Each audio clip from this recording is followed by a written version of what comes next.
I would like to call to order the November 1st Citizen Advisory Committee meeting. I'd like to do a roll call. Nolan, excused. Rasso, excused.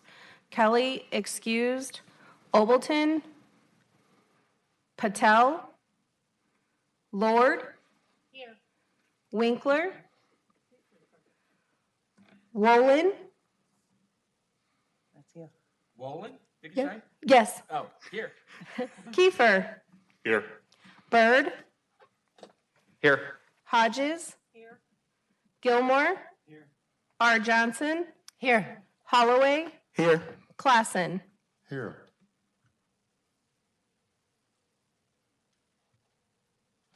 And we do have a quorum, so we can continue with the meeting. Great, thank you. Are there any citizens with CAC business to present to the CAC? Seeing none, we'll move to the review and approval of minutes. I would motion to approve the minutes. The motion has been moved and seconded. Roll call. All those in favor say aye. Aye. All those opposed?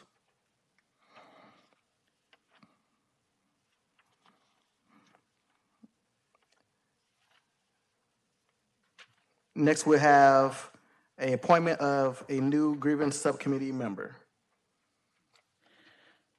So, to recap, we have one standing committee with the CAC, and it is the Grievance Subcommittee. Per the bylaws, it has 5 members, and 3 of those 5 members must be residents of low and moderate income census tracts.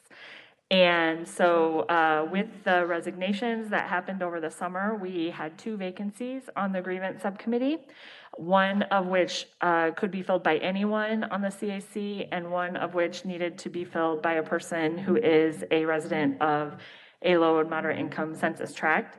At the July meeting, Mr. Fred Klassen graciously accepted the nomination to take the kind of at-large member of the Grievance Subcommittee, but we didn't have any of the 2 eligible low and moderate income census tract residents at the July meeting, nor were there any at the November meeting, so it was tabled both times. But this time, we do have someone who is eligible to take that seat present.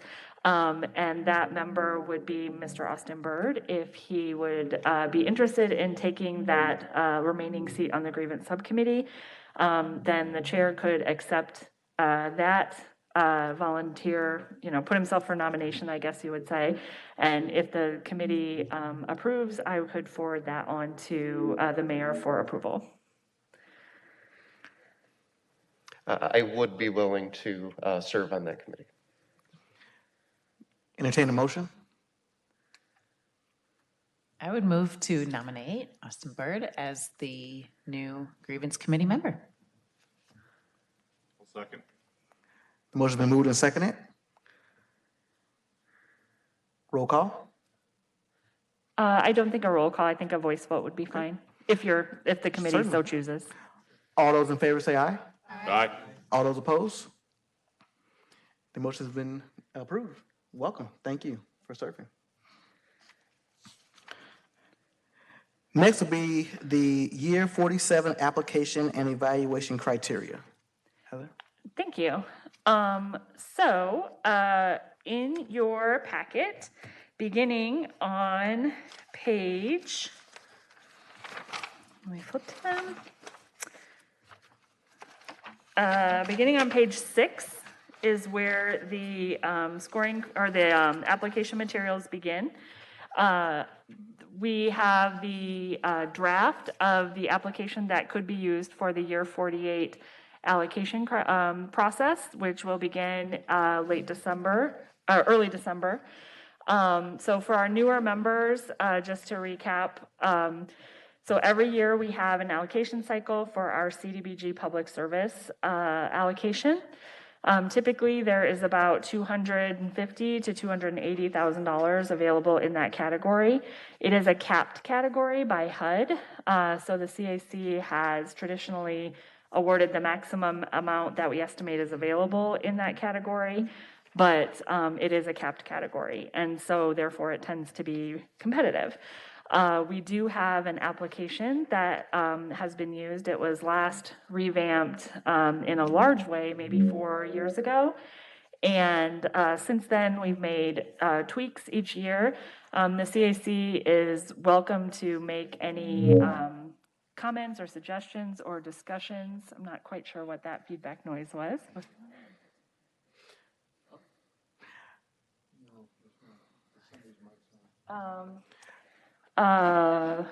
From everything I'm seeing, everyone's mic is closed, so I'm not sure who that would be. But at any rate, it seems to have gone away, so I think we're good. So the application cycle typically will begin with the application workshop, which will take place this year on December 1st.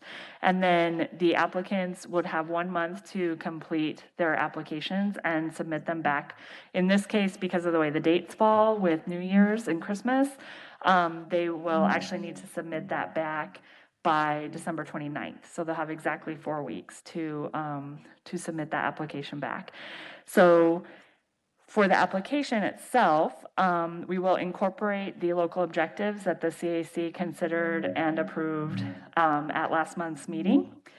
Getting just a weird noise, and maybe it's just me, maybe it's mine. Is that right? Oh, is it too loud? Oh, okay. I'll try to be really quiet. So the task before us tonight is to review the application. Those of you who have been members in the past may have ideas of questions that you thought worked or didn't work, or those of you who are new may have questions about the application. So it's open for discussion, and typically what we would do is give you about a week to get any suggestions to us. It's not something that you need to vote on. It's more that you review it, and that as people who will have to use the application to score later down the road, that it is reflecting the information that you think that you will need to score the applications. Also included here in the packet are the evaluation criteria. And I want to make sure that we draw your attention to those, if I can locate them.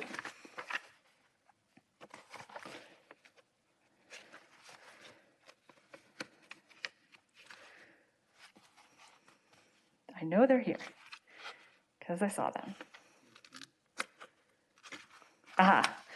Page 8. So they're on they're in color on page 8. That would be another thing that this would be the time if you had any suggestions of changing the scoring criteria or tweaking the number of points for anything. This would be the time. The one thing I would remind you is there are things on the application that we as staff have to have. So there are some things that we're not going to be able to take away. We'll take your suggestions and incorporate them as best we can. But sometimes a suggestion to remove something we won't be able to accommodate because it's something that we have to have as staff or because of HUD requirement. Thank you, Heather. We had a question. Fred? Yeah, I'm just going to say that I welcomed Austin on that committee, but I don't think I was ever officially put on the committee. Because I was tabled. Yeah, we tabled your appointment until we could fill the second seat, so we could forward both recommendations to the council at the same time. So do we want to put mine forward or keep it tabled? I mean, I don't care. Mine's still tabled. Yeah, we can untable you. Well, no, it doesn't matter. Yeah, no. I like being tabled. Well, I don't think we tabled you. I think we tabled filling the second seat. I think No, yours, we we did table both, it? Okay, yeah. But I'm fine being tabled. Oh, no, we're gonna untable you. Just throwing that out there. Okay. I'll entertain a motion to elect Mr. Clausen to the Grievance Committee. I entertain a motion. So moved. You'll have to. Been moved and seconded. All those in favor say aye. All those opposed? welcome to the Grievance Committee, sir.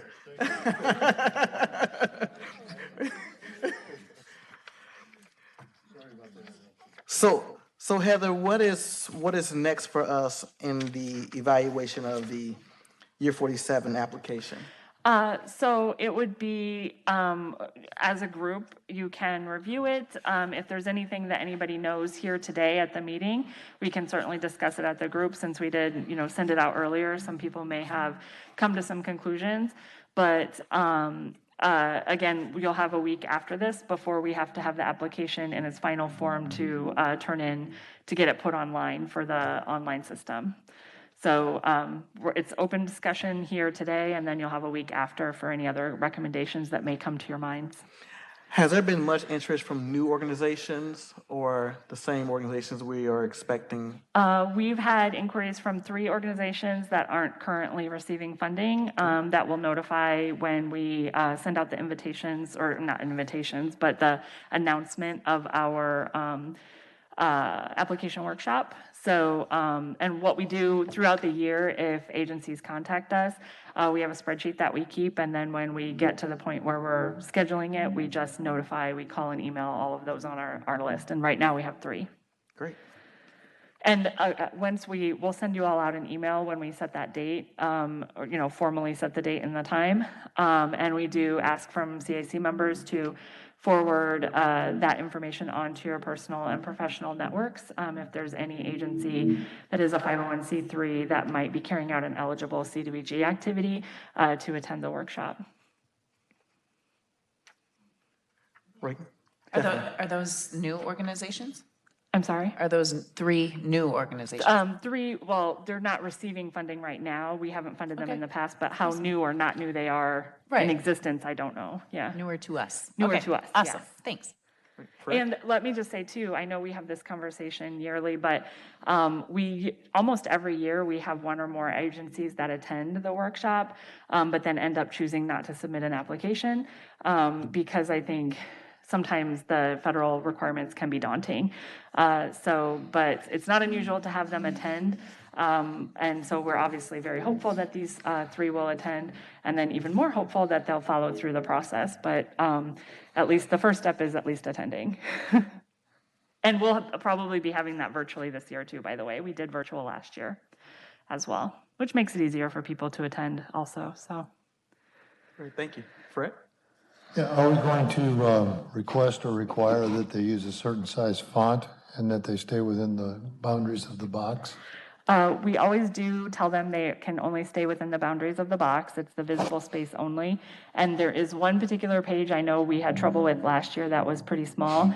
And the person who does our application, Megan, who was here last month, she has been out sick, but she's going to work on the application for us. And already we've reminded her to make that page bigger. Your Just comments as are long as you noted. don't do the super small, I mean, like Yeah. 14 font or something. Yeah, she locked it down pretty good, but I think what happened with that one page last year was a sizing issue, that it automatically shrank it. I don't think it was necessarily them, the agencies that were doing that. I think that one page just got wonky somehow. Thank you. Jay? Okay, so being the new person here, I'll just ask, just from a curiosity question, number 4, there seems to be a much heavier weight on number 4, program compliance. And, I think, does that, and maybe this is the intention, but it seems to preclude newer organizations, not necessarily ones that haven't gotten money from us, but just newer nonprofits from being able to score higher because they don't have a lot of history maybe with getting grants. And so I'm just curious, is that an intention, and if so, why? Couple of things. So organizations that are new to us, if you see in number 4, there's there's if previously funded and if not previously funded. So the points are actually equal.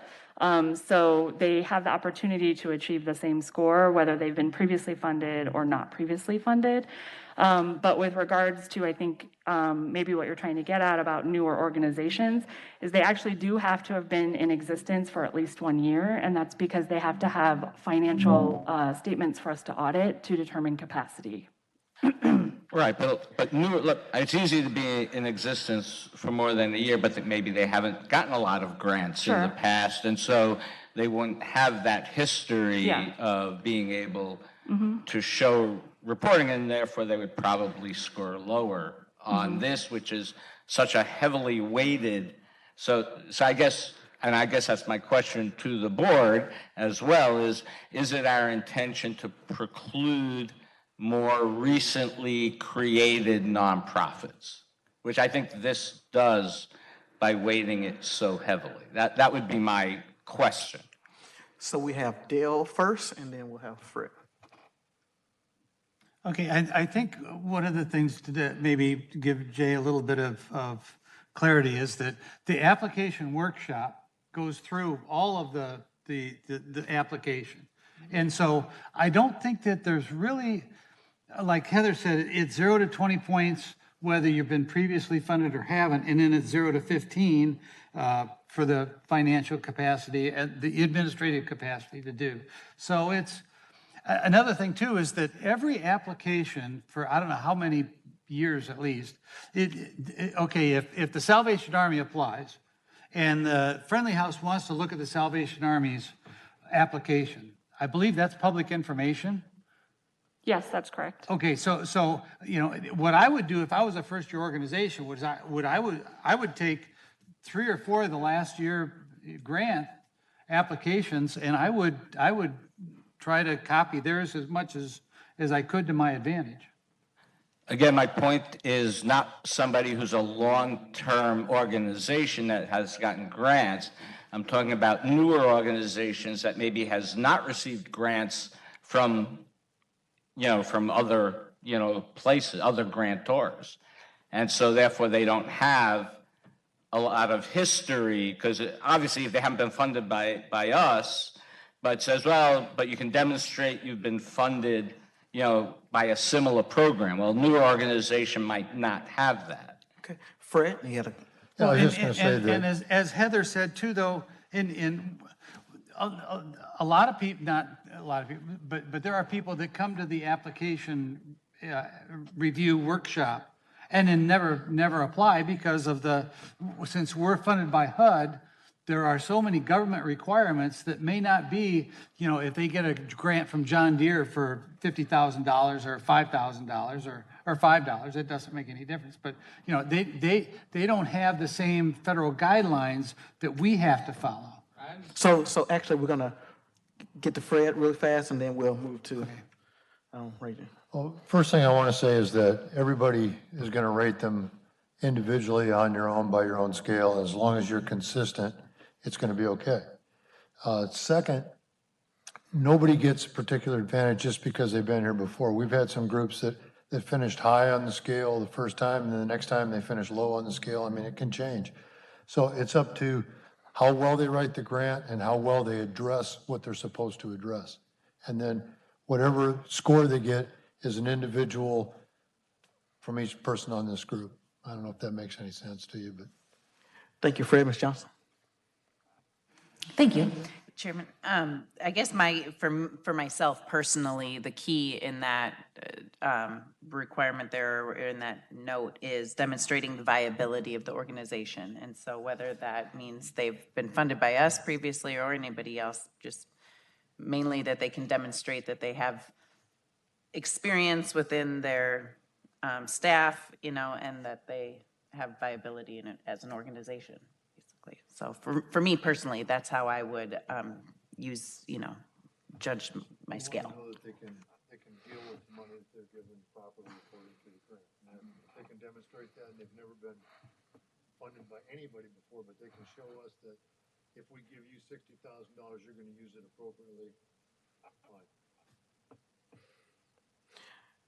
So in my mind, it does not necessarily discriminate against anybody that is a new organization. I think it also provides a balance as well. So we talked about previously funded organizations. Previously funded organizations may have shown that they do not have the capacity to do the correct type of reporting or utilize the funds they've been awarded.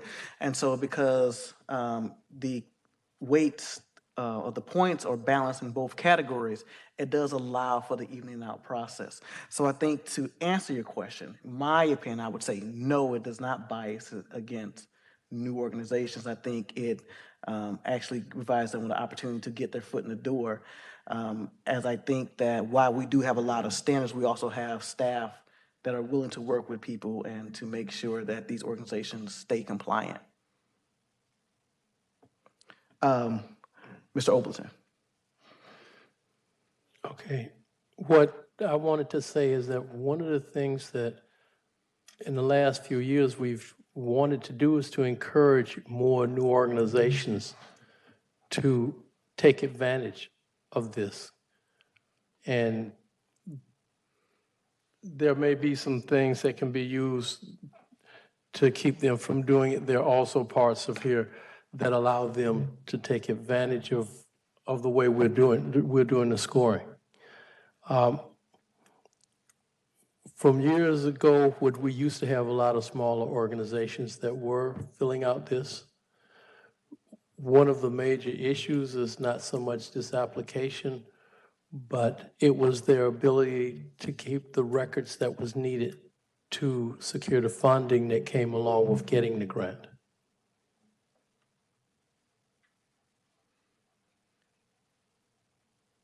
Any other additional comments or questions? Anything to add, Heather? Just a reminder that insofar as application questions or suggestions, anything that isn't decided here tonight, you can certainly send us any suggestions and we can try to incorporate them. So usually what we do is give a week, and then after that, we'll have to finalize it so that we can get it put onto our online system. And again, can you tell me the time frame for individuals who, so we may send it out to our personal contacts, you would like to have those names of organizations? So what we will do, we're going to finalize the application workshop dates. We know it's December 1st. We just have to secure a room. So to know that, we'll have to once we do that, we'll have the time. Usually it's 2-hour workshop. And so once we have that, we will send you all an email, and then you can send it out to whosoever you may choose. So the criteria are, it has to be a 501c3 organization that has a location in Davenport, or if it is not located primarily in Davenport, it is providing a unique service to the residents of Davenport, because CDBG is focused on the residents of the city. And they have to have been in existence at least a year with financial statements that can be reviewed in compliance with HUD Part 200. So you're welcome to send it out to any and all organizations, and then you'll have our contact information that you can share with them. And we always say we're happy to talk to any organization that is interested and talk them through the process that might help them decide, if it's a grant they want to pursue or not. I think that's great too, because there may be some new organizations that may have a lot of questions, and so we want to make sure we're being fair to them. Yeah, and almost every year we talk to multiple organizations, and we're always happy to talk with them, and sometimes they just decide. I mean, a federal grant is daunting. It's not a foundation grant. It's different. So, Thank you. Is there any other business before the CAC tonight?